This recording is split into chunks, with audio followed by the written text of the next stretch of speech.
சாமுவேலை போல உங்கள் பிள்ளைகளும் கர்த்தருடைய சத்தத்தை கேட்க வேண்டுமா? யார் இந்த சாமுவேல்? ஆம், ஆண்டவருடைய இரக்கத்தால் அந்நாளில் பெற்றெடுக்கப்பட்ட அன்பு குழந்தைதான் இந்த சாமுவேல். சிறுவனாய் தேவாலயத்தை சீர்திருத்தம் செய்த செல்ல பிள்ளைத்தான் இந்த சாமுவேல். சீலோவம் ஆலயத்தில் அந்நாள் வடித்த கண்ணீருக்கு கிடைத்த அன்பு பரிசு தான் இந்த சாமுவேல். இன்று வீடுகளில் விளையாடிக் கொண்டிருக்கும் சிறுவர்கள் அநேகம், வீடுகளில் தொலைக்காட்சியை கண்டு கழிக்கும் சிறுவர்கள் அநேகம்.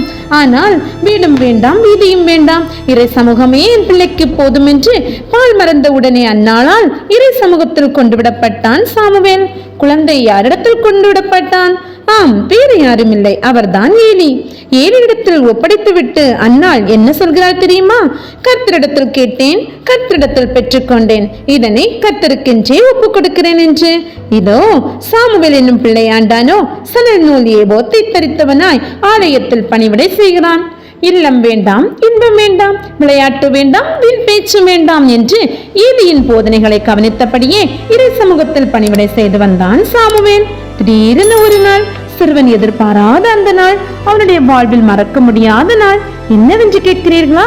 நித்திரைக்காக கண்களை மூடிக்கொண்டான் சாமுவேல். சாமுவேலே, சாமுவேலே என்று சத்தம். அழைப்பது யார் என்று தெரியவில்லை. 3 முறை இதே சத்தம். தொடர்ந்து ஏலியை தேடி ஓடுகிறான். அப்பொழுதுதான் ஏலி கூறுகிறார், இனி 4வது முறை அந்த சத்தம் கேட்டால் கர்த்தாவே சொல்லும், அடியேன் கேட்கிறேன் என்று சொல் என்று. இதோ 4வது முறையாக மறுபடியும் சாமுவேலே, சாமுவேலே என்று சத்தம். கர்த்தாவே சொல்லும், அடியேன் கேட்கிறேன் என்கிறான் சாமுவேல். கர்த்தர் அவனோடு பேச தொடங்குகிறார். என்ன ஒரு ஆச்சரியம், என்ன ஒரு பாக்கியம்! இந்த சிறு பருவத்திலே கர்த்தருடைய அழைப்பு. இதைவிட வாழ்க்கையில் வேறு என்ன வேண்டும்? சாமுவேல் மூலமாக கர்த்தர் ஜனங்களோடு பேச தொடங்கினார். தீர்க்கதரிசியாய், ஞான திருஷ்டிக்காரனாய், பலமுகத்தோடு ஆண்டவரால் ஆசீர்வதிக்கப்பட்டவன் தான் இந்த சாமுவேல். பிரியமானவர்களே, கர்த்தருடைய சத்தத்தை கேட்ட சாமுவேலை போல நம்முடைய பிள்ளைகளும் ஆண்டவருடைய சத்தத்தை கேட்க நாம் முயற்சித்திருக்கிறோமா? ஓய்வு நாளில் ஆலயத்தை அலங்கரிக்கும் சிங்கார மலர்களாகிய பிள்ளைகள் இன்று எங்கே சென்று கொண்டிருக்கிறார்கள்? வீதியிலும், விளையாட்டு கூடத்திலும், சாலையிலும், சந்திப்பிலும் தான். வேதத்திற்கும் முழங்காலுக்கும் முக்கியத்துவம் கொடுக்க வேண்டிய பிள்ளைகள் இன்று இதற்கு முக்கியத்துவம் கொடுக்கிறார்கள்.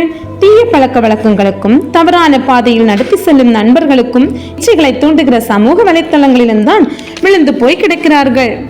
இவை எல்லாவற்றிற்கும் காரணம் என்ன? பெற்றோர்களாகிய நாம் தான். இன்று நம்முடைய பிள்ளைகளுக்கு எத்தனை மணி நேரம் கர்த்தரை குறித்து போதிக்கிறோம்? உலக பிரகாரமான கல்விக்கு முக்கியத்துவம் கொடுத்து பிள்ளைகளை சீரான செம்மையான பாதையில் நடத்தி செல்லும் வேத ஞானத்தை புகட்ட மறந்து விட்டோமே. வேத ஞானத்தை பெற்றுக்கொள்ள தவறிய பிள்ளைகள் எப்படி நல்வழியில் நடக்க முடியும்? பிரியமானவர்களே, இது சிந்திக்க வேண்டிய நேரம். தினமும் உலக கல்வியை புகட்டும் முன் 10 நிமிடமாவது ஏதாவது ஒரு வசனத்தை எடுத்து அதை விளக்கி கூறி ஆண்டவரின் பாதையில் அவர்களை நடத்தி செல்லலாமே.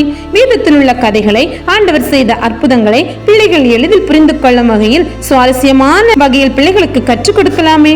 அப்பொழுதுதான் மிக வேகமாக உங்கள் பிள்ளைகளும் தானாகவே ஆண்டவருடைய சத்தத்தை கேட்க வேண்டும் என்று முயற்சிப்பார்கள். பெற்றோர்கள் தினமும் இதை உங்கள் பிள்ளைகளுக்காக செய்ய முயற்சி எடுத்து பாருங்கள்.